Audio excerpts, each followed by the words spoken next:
But one thing that I like to say about the Islanders is they're very similar to the 2018 or first expansion team Vegas roster. Their first season, they don't have a lot of stars on their team, but they're very well synchronized. They have a great coach, and they have a lot of depth. They just really work well Yeah. together. I mean, you look at their first line, they got Anders Lee, Barzell, Jordan Eberle.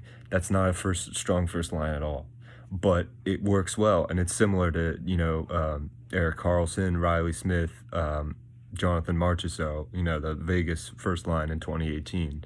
But you look at their fourth line, they have Matt Martin, Broussard, and Cal Clutterbuck. So that's a really deep fourth line. That's a great fourth line to have. Also, they get J.G. Pageau at the deadline. Max, what do you think of that acquisition? Did you think it was necessary? And did you think they should have went for the goaltending route instead? I'm not sure if they should have gone for the goaltending route. I think J.D. Pageau is a very good acquisition for him. Very underrated player. One who gives me PTSD whenever someone mentions their name. Thanks to the Ottawa Rangers series in 2016. Really, of course, one of the players I hate the most in the NHL ends up going to the Islanders. Perfect match made in heaven. Very good acquisition. Just very solid all-around player, and they're a great pick. It's a great pickup for the Islanders, and a player that they really sorely need after missing out on all those top-tier free agents in the summer. Yeah, and I know people really get sick of when I say this, but in my opinion, he's on the most underrated line in the NHL. You got Anthony Beauvillier, who's constantly slept on by everybody. I think Beauvillier is a glue guy to this Islanders team. He is so important to this Islanders team, and he's just one of those guys who fits into the system. He produces, and he helps the train run. And then they also have Leo Komarov, who was really good on the Maple Leafs, and then everyone kind of just forgot about him. Not really good, but he was good on the Maple Leafs, and everyone just forgot about him. And then obviously you have Pageau, who no one cared about just because he was on the Senators, and the Senators were terrible. Moving on to their defense, they have a really good defense. And they have Nick Leddy, Ryan Pulock. Ryan Pulock, one of the most underrated defensemen in the NHL. Devon Toews, Mayfield, great second pair. And then they also got at the deadline, they got Andy Green, the former captain of the Devils. Interesting acquisition, and he's not a great player, but he's a good leader. So he had some depth to their decor. Then let's move on to the goaltending. What do you think of this goaltending, Max, with Varlamov and Greiss? Do you think it was a stretch for them to just, I already asked you this question, but do you think they should have went the goaltending route at the deadline? And what do you think of this goaltending going into the playoffs? Are you confident in it? What do you expect? I think with the style of play that Barry Trotz commands behind the bench, you could put I don't know. You could put a Pee Wee goalie in that, and they'd still have a chance with this type of style that Barry Trotz plays. Mm-hmm. And honestly, I think Greiss is pretty underrated as a goalie. Pretty solid 1A, 1B type goalie in that type of situation. Like played well with Lehner in that 1A, 1B type thing last season, and still playing solid in that 1A, 1B type this year with Varlamov. Varlamov, I think it's a lot of flack that I think is a little undeserved. I think he's a pretty good goaltender, especially when he's hot. And if he is hot, you have to watch out. So it all depends on. Once again, it's a whole weird thing of momentum coming out of like this long break, this off-season like break. But if Varlamov can find his game quickly, or if Greiss can just play solid, if Varlamov doesn't play well, I think they're fine on the goaltending front this series. Yeah, I mean, you look at the quarantine. The quarantine is one thing that if it's benefited a team, it's benefited the Islanders. They're gonna get back Johnny Boychuk Adam Pellick, and Casey Cizikas, another, 3 other guys who really make the train run there, just buy into that Barry Trotz system and just are invaluable to this team. Invaluable, very valuable to this team. So, it's kind of interesting all those guys are getting back. Overall, looking at the series, Max, what's your prediction? I've struggled with this one, but I know who I'm going to take, but you go first.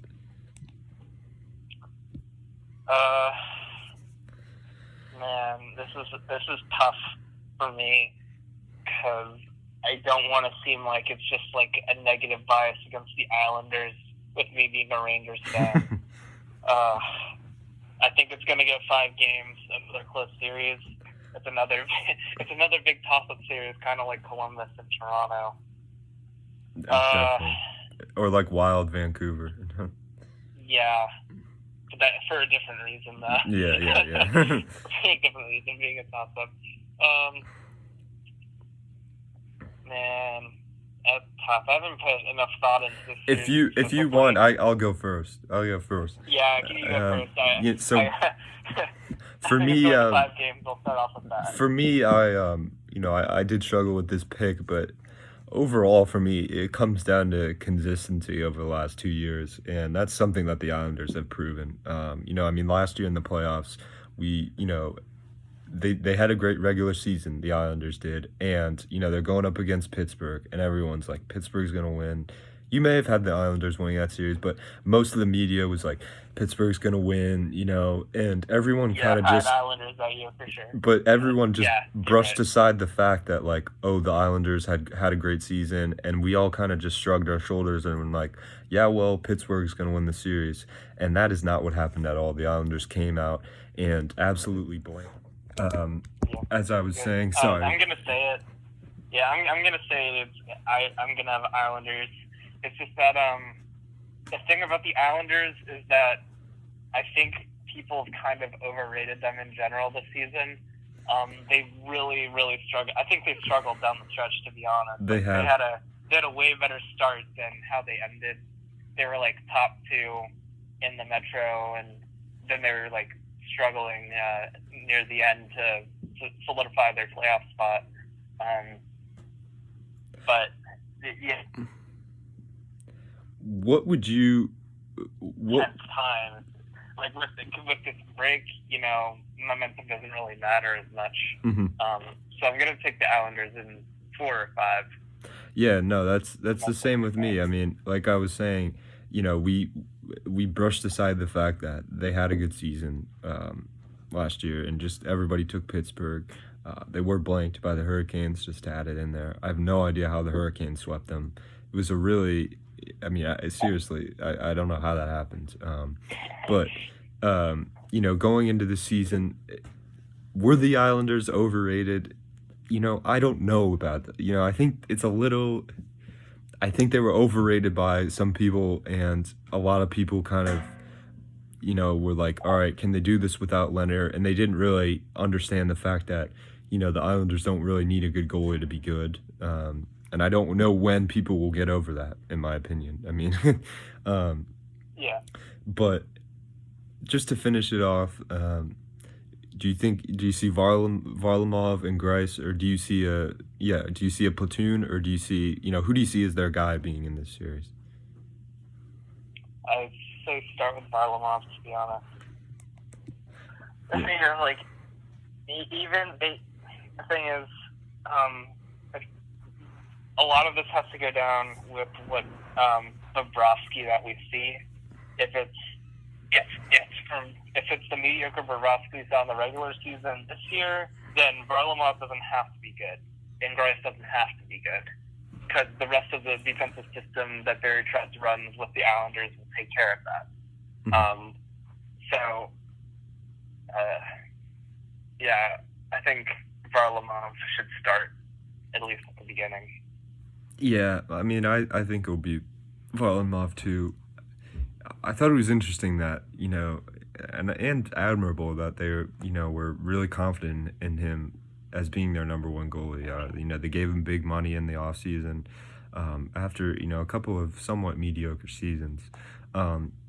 But overall, yeah, I mean, I'm taking the Islanders just because they're more consistent than Florida.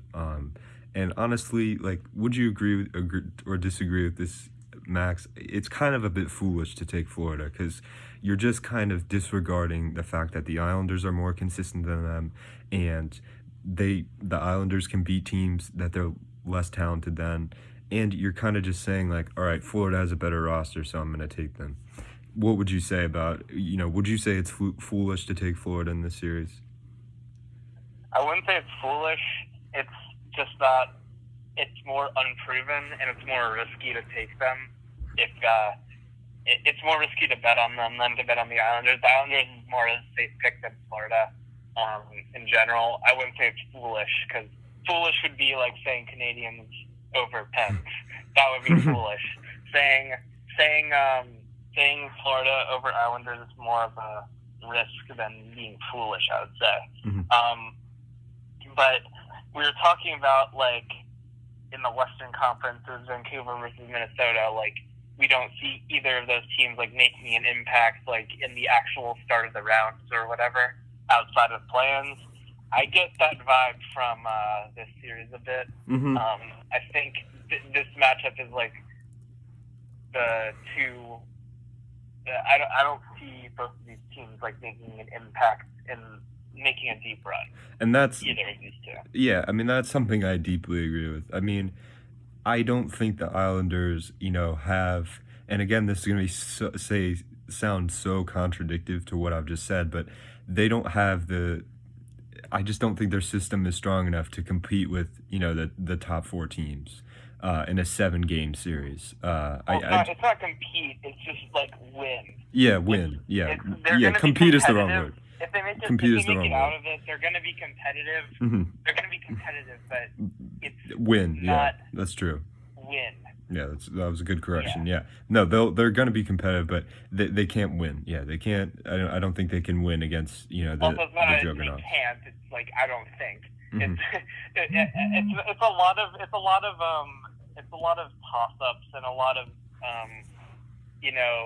it's all speculation and toss-ups, but it's just intuition or a hunch that I don't see the Islanders making it to like the conference finals over the top four that we have.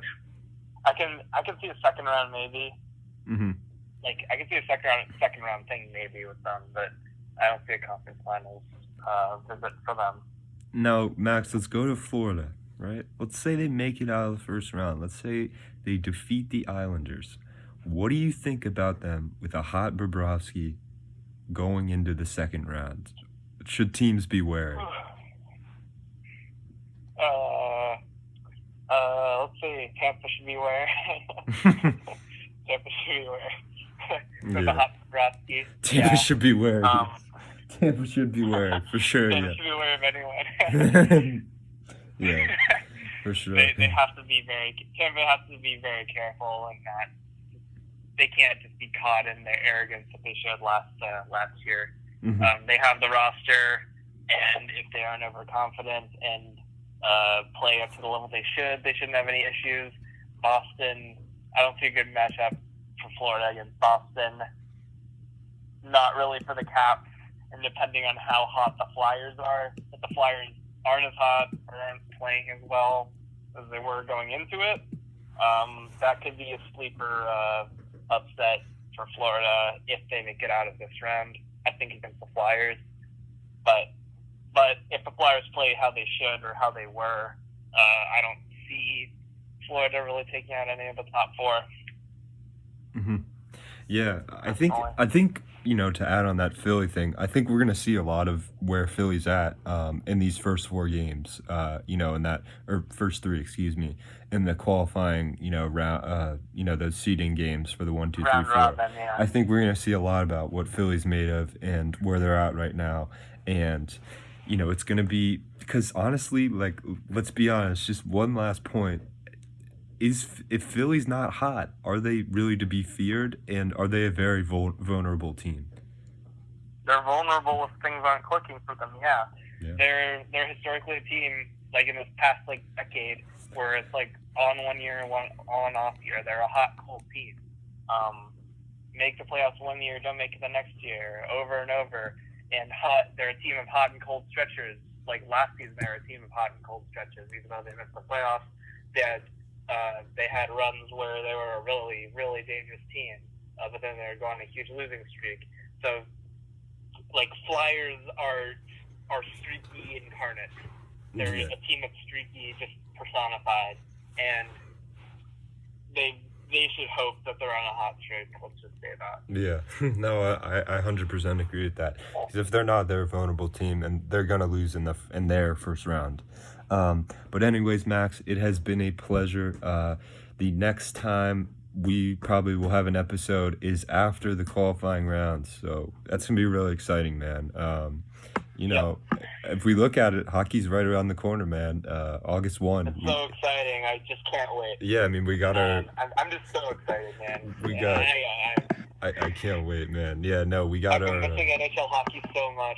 Yeah. I can't wait for it to come back. It's just, it's been a struggle. But, we got our scrimmages on the 29th. I don't know when the Rangers are scrimmaging, but the Canes are playing the Caps on, the 29th. So we got some scrimmages on then, and then August 1st, the qualifying round will commence, and after that we will have a video, just opinions, observations for the Eastern Conference and Western Conference, and predicting obviously the next couple rounds. But can't wait. It's gonna be exciting. So Max, pleasure to have you on. Follow him on Twitter at Saturns. User name is Bruce from Finding Mino. Changed to Maximiliano. Now it's changed to Maximiliano now. And it's Saturns _SATURNNZ_. His social will be in the description. But anyways, Max, pleasure having you on. Thanks for coming on the show. And everybody, thanks for watching. Leave a like. We did very well on our last video, by the way. Broke the record on views for the Canes Rangers talk. So hopefully we can do that again. But everybody, thanks for watching, and see you later.